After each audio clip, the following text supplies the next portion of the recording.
News. All right, so lots of news this week. Let me give you a little bit as we're going on it. Let me give you this first one. It's right here. This is under New World Order, and it says this. Civil unrest spreads all across the world. Will the U.S. be next? All over the globe, the mood is turning sour. Anger and frustration are bubbling over, and protests are becoming violent in major cities all across the planet. In some cases, economic pain is driving the protests. In other cases, political matters are motivating the protesters. And it has been a very long time since we have seen so many angry protests happening all over the world simultaneously. Unfortunately, many believe that what we have seen so far is just the beginning. Global economic conditions are rapidly deteriorating, and as economic pain intensifies, it's only going to make everyone even more frustrated. And here in the United States, the drama surrounding the potential impeachment of Donald Trump, and we'll talk about that a little bit later also, is going to greatly escalate the political tensions that are already deeply dividing this country. So our world is really in turmoil, and it's not just in America, it's everywhere. No matter how things turn out, it says a large percentage of the population is likely to be deeply frustrated with the result that could very easily lead to tremendous civil unrest. In Chile, we are witnessing violent protests unlike anything we've ever seen in decades. 3 people died in a fire in a supermarket being ransacked by the Chilean capital city early Sunday, as protesters sparked by anger over social and economic conditions rocked one of Latin America's most stable countries. Economic conditions are tough in Chile and rapidly getting tougher, and it's very unusual to hear of looting in a country that is normally very stable. Meanwhile, the political corruption appears to be the main motivation for the violent protests in Lebanon. Thousands of demonstrators poured into downtown Beirut for a third day on Saturday. Demonstrations have engulfed various parts of Lebanon for 3 days. Protesters called for the resignation of the government and demanded the downfall of a political class that has ruled the country since the start of the 15-year civil war in 1975. When people lose hope that things are ever going to get any better, they tend to take to the streets. In the United Kingdom, the drama surrounding the Brexit saga drew hundreds of thousands of people into the streets of London this weekend. The march, organized by People's Vote campaign, is thought to be the largest march yet, drawing anti-Brexit supporters from across the country as Parliament sat on a Saturday. Many of those favoring Brexit are hoping for a no-deal exit from the European Union. And meanwhile, many of the Remainers are holding out hope that there will somehow be a second referendum. Over in Spain, violent protests have erupted night after night in the aftermath of an arrest of 9 key pro-independence leaders in Catalonia. Barcelona saw its 5th consecutive night of violence on Friday. Violent groups surrounded the central headquarters of the national police in the Catalan capital. These protests may fade for a while, but they're not going away. Those involved in the pro-independence movement in Catalonia are very passionate and have widespread public support. Of course, protests have made the biggest splash on the global scene have been the relentless pro-democracy protests in Hong Kong. Despite the brutality of the police, protesters just keep coming back again and again. And tens of thousands of protesters were in the streets once again on Sunday. Tens of thousands of pro-democracy protesters took to Hong Kong streets, defying a police ban on the assembly and undeterred by a brutal attack against the leader of the organization that called for the march. The huge turnout, which included families, children, and the elderly, demonstrated how the movement now is in its 5th month, continues to have widespread support, despite the increasing violent tactics used by the protesters and escalating use of force by police. And here in the United States, that's what we're getting to. We don't have protests like going on right now, but we could very soon.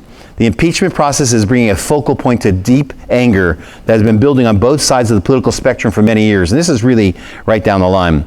Now that this process has begun, there is no going back. And both sides believe that there is only one result that can bring justice. For the left, any result that does not remove Donald Trump from office will be a bitter disappointment. If the Republican-controlled Senate does not vote to convict Trump, which it probably won't, and remove him from office, this will greatly upset the left and could result in an explosion of anger in our city streets. On the other hand, if the Republican-controlled Senate does vote to convict Trump and remove him from office, tens of millions of hardcore Trump supporters are going to be absolutely livid. There would be an explosion of righteous anger on the right and would almost certainly spill out into our streets. Of course, it is likely that both sides will start protesting well before there's a final result. The final vote in the Senate happens when things are likely to get very interesting. One way or another, this process is going to tear us apart. If our founders could see us today, they would be rolling over in their graves because this is not what they intended. And listen, the political parties are tearing this country apart. They really are. And one way or another, this is not going to go down well because you're going to, this is a lose-lose situation no matter what happens in Congress. So we're going to watch something happen in America that I would not be surprised if we didn't break out in civil unrest. I don't want to see that, but I would not be surprised about it. Speaking of that, let's talk about some of the fringers. Elizabeth Warren threatens to cut Israel aid to halt Jewish settlements. Listen, the Democratic Party, I said this last week, I'll say it again, it's going over YouTube, it's thousands of people hear it. If you're a Christian Democrat, that is an oxymoron. Get out of the Democratic Party right now. It is a party headed and led by Satan himself. It's not the Democratic Party of your ancestors. It's not John Kennedy's Democratic Party. There is an evil that is in that party. Matter of fact, there's a couple articles that were on, a couple programs that were on TV recently talking about how God has been pushed out of the Democratic Party. They are a godless party, and we need to understand that. And someone needs to stand up and start saying things like that, especially pastors. We need to do it. Oh, pastors shouldn't be political. If you're not political, if a pastor's not political, the politicians will become pastors. And they'll preach to the people. So we have to. This says Democratic presidential candidate Senator Elizabeth Warren of Massachusetts said on October 19th that all options will be considered to prevent Israel from ramping up settlement buildings in the West Bank, including cutting aid to the Jewish state, according to reported in The Hill. I can't believe some of the things the Democrats are saying. For the first time ever, cutting aid to Israel. Israel is one of our greatest allies. It's the only democracy in the Middle East, the only one holding that thing together. And we would cut aid to them. We have Beto O'Rourke saying weird things, like he's going to take away the 501c3 of every church if somebody says things like I say. Well, let me tell you something. This is the fringe that's way out there, and we've gotten so complacent to it that it's sad because we hear it now and it doesn't shock us. It should shock us every time we hear it. In July, Warren told an If Not Now activist, "I'm there," when they urged her to push the Israeli government to end the occupation. Jewish groups like the Progressive Zionists of California have expressed concern over the Warren campaign's hiring of Max Berger, citing his agreement with the BDS movement. He's somebody that's anti-Israeli, he's an anti-Semite. He says, if your staff includes someone who openly wishes Israel to disappear, you'll lose the trust of many of your supporters and your pro-Israel bona fides will disappear. By the way, most Jews in America are Democratic. I don't know how they can stay in the Democratic Party, to be honest with you. Let me give you a couple things. I just want to add on to this. So I started doing a little digging, and I want to add on my 7 things you should know about Elizabeth Warren. They're mine. I wrote them down, they're mine. Number 1, her Washington nickname is Pocahontas. F-A-U-X. That's what they call her in Washington, because she lied about her Native American heritage. Second, she's a radical, especially on abortion, an extremist about abortion, and she says you can abort for any reason at any time. Let me give you a couple other ones I wrote down. 3, she wants to pay for everyone's college tuition and free anyone from previous college debt. Let me tell you my take on that, what'll happen. First of all, it'll cost $30 trillion. Secondly, it'll take all the private colleges that we have, which are great colleges, and it'll dry them up just like that. No one's going to want to pay for a private college when they can go to college for nothing. Not to mention how much money it's going to cost. 4, Warren is filthy rich. People don't know, but she's filthy rich. Surprise, the leftist hero of the working class, that's what she says she is filthy rich. She's over $10 million. She's top 1% of the country. She is an attack dog. She has confrontation. She loves confrontation and hunts it out on a regular basis. 6, and these related to her Native American. Warren used her Native American lie to land a prestigious job at Harvard University. She also used the phony Native American lie to land a job at the University of Pennsylvania. This lady is a liar. She's a liar all the way down the line. Anybody that wants to vote for Elizabeth Warren is just not intelligent. Read up what's going on. They're not intelligent. She's a liar. She's lying from both sides of her face for the working class, and she's one of the 1%ers. Talking about socialism. Are you kidding me? She's just talking about to get votes. She wouldn't want socialism any more than you would want socialism. Well, we're seeing some stuff happen here. It's really kind of weird. Let me give you a couple other things that are going on in the news. Getting a new mobile number in China will involve a facial recognition test. China is taking every measure it can to verify the identities of over its 850 million mobile internet users. From December 1st, people applying for new mobile and data services will have to have their faces scanned by telecom providers. The Ministry of Industry and Information Technology said. MIT said the step was part of its efforts to safeguard the legitimate rights and interests of citizens in the cyberspace. That is not the reason they're doing it. China wants to control every single individual that lives in China. They want to persecute, they want to torture, which they've been doing. Their human rights record is atrocious. Anyone that disagrees with the government, because they believe the government is God. That's a quote from the communist government. Government is God. They're rewriting a Bible. They're rewriting the Bible in the communist language because they can't have God being God. It has to be communism being God. Let me remind you that in this horrible country, Christianity is flourishing. And it's not the Christianity we find in America. This is Christianity that through persecution, they are flourishing. They're not asking God for anything. They're going and they're spreading the word to their brothers and their sisters. It's not an Americanized Christianity. The facial recognition requirement seems to be the first ever for any country. It's the latest example of technologies embraced by a government that is using it from everything from catching jaywalkers to nabbing criminals at concerts to social profiling. Even as other countries go slow due to concerns over privacy and human rights, China is not, because they could care less about human rights and they can care less about privacy. I told you this before. I may have said it several times before my life has ended, but this is the Thucydides effect. Who's Thucydides? Again, let me remind you. He lived in 353 BC. He was a philosopher of Greece, and he said anytime a nation is in power for such a long time or have an ascendancy towards power, there will be other nations that will be coming up and they will challenge them. China is a direct challenge to the power of the United States. They are going to mobilize everything they have against us one day. We know they're going to mobilize against Israel because the Bible talks about the kings of the East, 200,000 militia marching from the kings. That road is already built all the way over to the Middle East. All they have to do is finish it. And so we know that they're an aggressive nation. They want to take down the United States, and when they are numbering their people, there's a reason why they're doing it. It's ultimate control. And let me tell you something, you talk about an antichrist, he's going to do that for the entire planet. Right now in China, it's not even voluntary. You can't get a mobile phone. Everybody has 850 million users in China. They have to get their facial recognition. This one I love. You know, we don't hear a whole lot about the great things Trump's done. I have people blasting me on the internet because I talk about Trump and I'm in favor of what he does. So if you want to blast me, let me tell you again, I'm in favor of what Trump does. So he's not someone that is my Messiah. I'm not even interested whether he's a Christian or not. I'm not. Because that's his personal thing he has to deal with. Somebody say amen. I'm not trying to make him a Christian president. But the things he's doing is absolutely unbelievable. He is doing things that I just dreamed about a president doing. He's done more as a president than you can take both sides of the aisle. He's done more than any of them have done because he's not playing the game.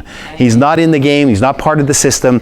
He's not a bureaucrat. He's somebody who's saying, I'm going to clean this place up. And he's cleaning it up.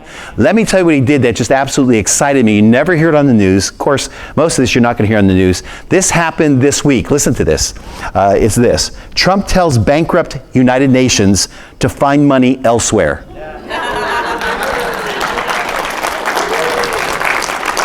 No one has ever done that. Listen, 25% of the United Nations budget comes from the United States. 8% comes from China, yet China is on 25 committees and the United States is only on 4. So he said, you know what, that's enough. You're bankrupt, they're spending money lavishly, the United Nations are, they're taking first-class trips, they're staying in luxury hotels. He says, you're not getting anything else from us. Now, I don't know if that's going to stick with Congress because I think Trump is I think he's just on his own, to be honest with you. But I am so thankful that he said it. He says, he said, this article goes on to say this, and I'm going to get excited just talking about this, because I do not like the United Nations. It actually, UN stands for ungodly nations. Listen to what it says. It says, facing a massive hole in its budget, the United Nations is implementing emergency measures. They're going to go bankrupt. I hope they do, to avoid missing payroll and other obligations before the end of the year. Unsurprisingly, UN bosses are demanding that taxpayers in America and other nations hand over more money now or face global catastrophe. What global catastrophe? They're going to stop their efforts on climate change? That's not global catastrophe. Do whatever you have to do. It says, even UN officials and apologists, though, have blasted the bloated organization for squandering massive amounts of money on everything from luxurious air travel. And by the way, if you believe in climate change, stop using airplanes. I mean, why would you use airplanes if you believe in climate change?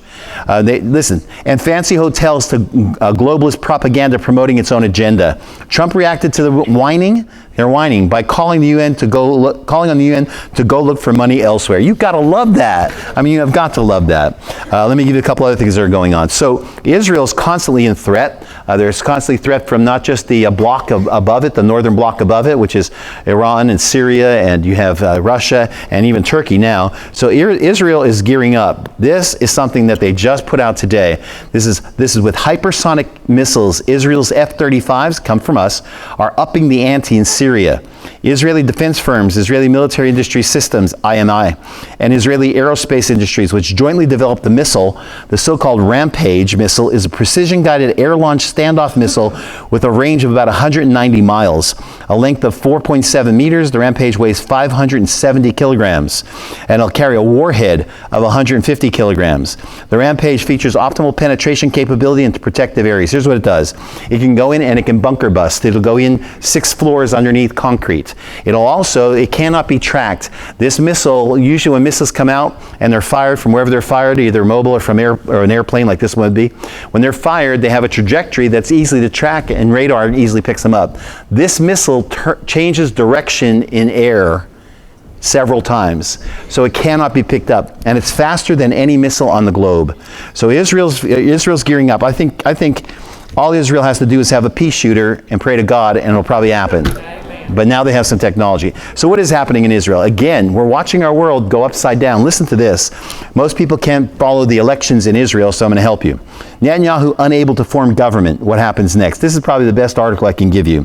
For the first time in the decade, someone other than Benjamin Netanyahu will be asked to form a government in Israel.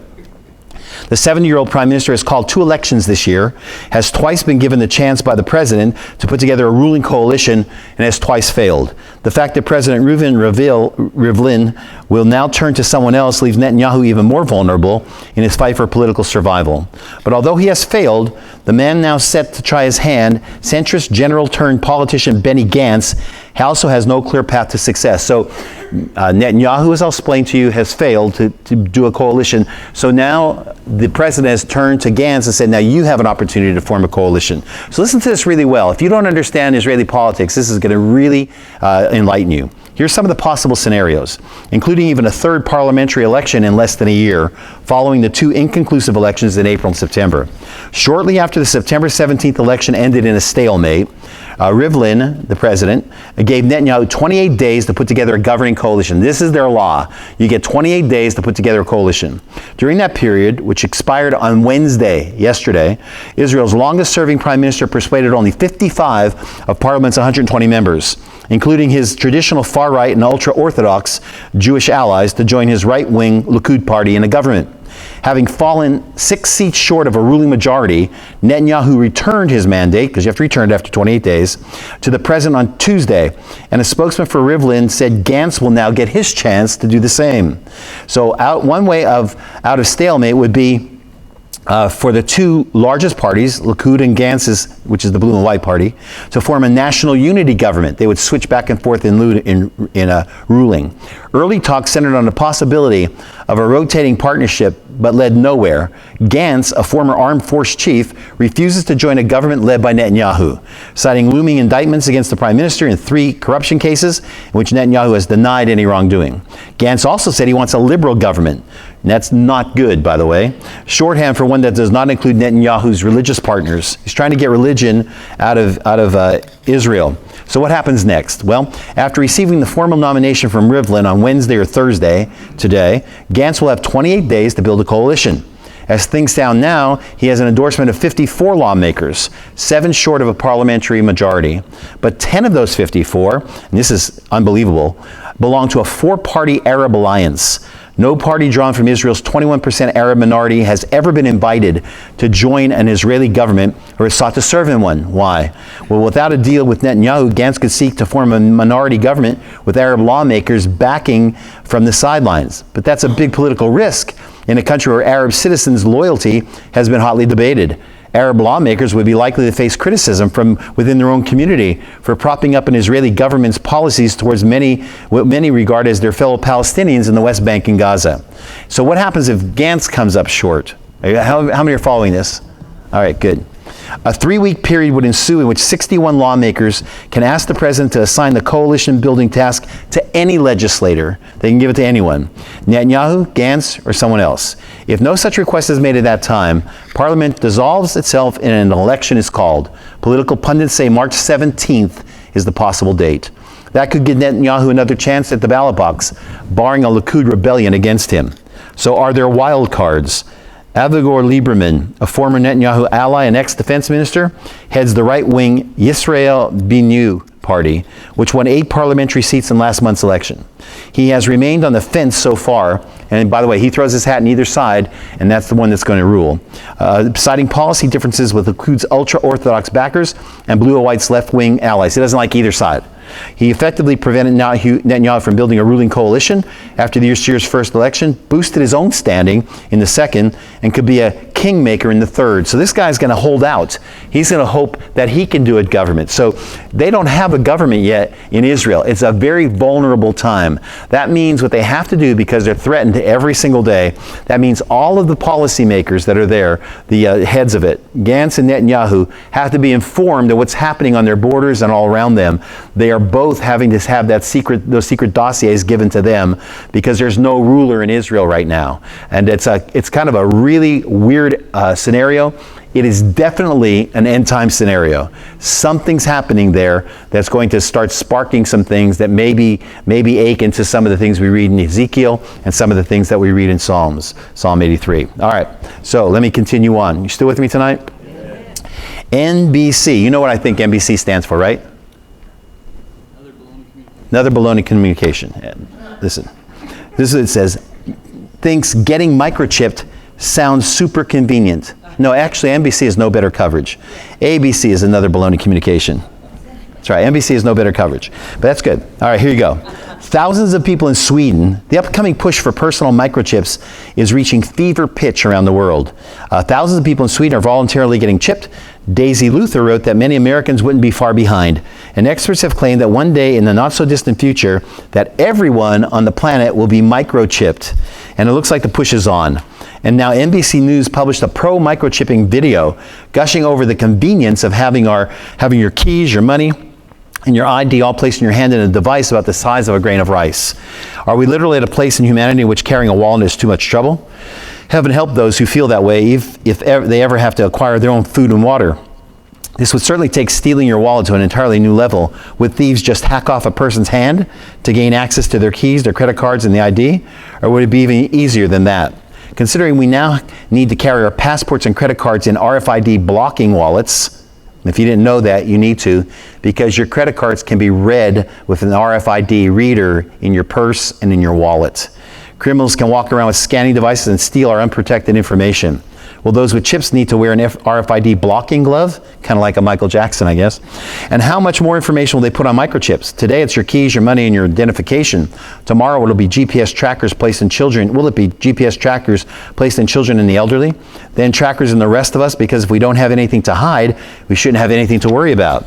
And how long before your medical information, personal history, and even your social media access will be able to be scanned by these interested parties? Newer cell phones already use biometric ID, which could be forcibly used to unlock your devices by authorities or others with bad intent. Just how far will microchipping go? What do you think about the idea of having a microchip implanted? What type of information do you think could be placed on those chips? How soon do you foresee being chipped becoming mandatory to have a driver's license, access to medical care, or a bank card? Will the system be content until we've all been assimilated, chipped, and physically a part of the great database? Here's mine. Maybe they should ask John the Revelator if he thinks it's a good, convenient idea, because obviously that's playing right into the mark of the beast. We've been talking about cashless societies. Listen to this one. Benefit of cashless payments outweigh alternatives. I won't read it all to you. I'll give you a summation on it. The Central Bank of Nigeria has revisited the cashless policy it floated about 7 years ago, but this time with a resolve to ensure compliance with the imposition of subtle charges for diehard cash transactions. So what the Bank of Nigeria, a big bank, is doing is that if you make cash transactions, and by the way, Nigerians don't like credit. Give a plus to them. They want to do things in cash. If you do cash transactions in Nigeria starting next year, you're going to be fined they're going to add on a charge for any transaction you do. So we're watching some things really kind of heat up when it comes to that.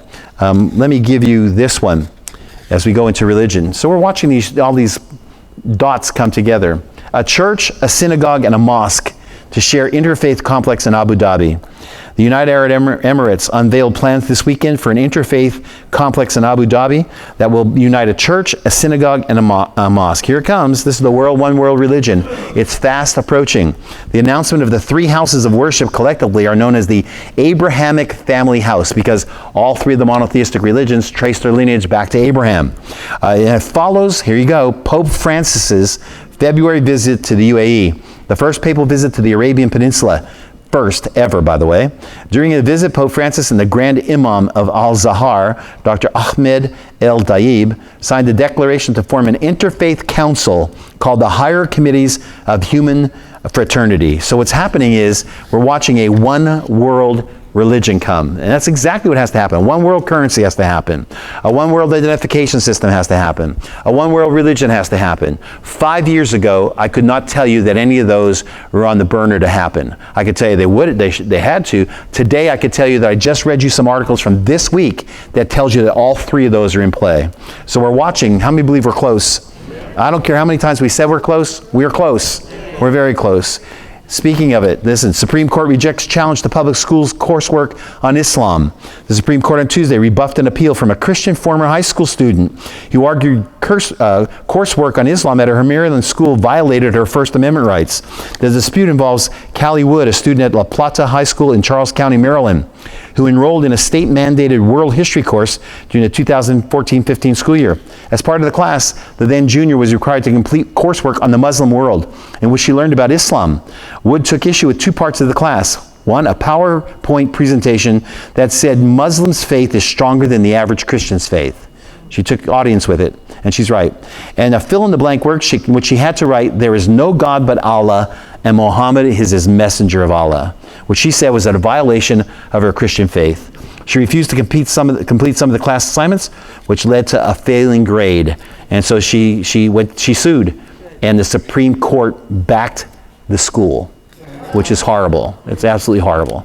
I'd expect more of those coming. I hope that they're going to rattle that Supreme Court. And let me give you this one. Again, talking about Trump. Anybody wants to go against him? Yes, I know he uses Twitter a lot. Yes, he speaks from the top of his head. But things like this in laws are the things that help me.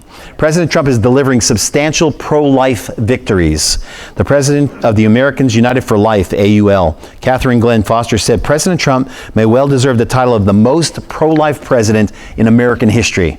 However, the majority of President Trump's pro-life achievements have come by means of executive order, not Congress or other administrative action, said the head of America's oldest national pro-life organization. And all those achievements can be reversed when inevitably another president with different views enters the office. All right, so that's all of this. I'm going to give you my own op-ed. Very rarely do I do this, but this is right from me. This is not an article, this is right from me. So this is the big news right now, impeachment. And we know about impeachment. We know the process is going on in the House, the Democratic House of the United States. It's all over the place. They're playing it to death. I'm tired of hearing it, to be honest with you.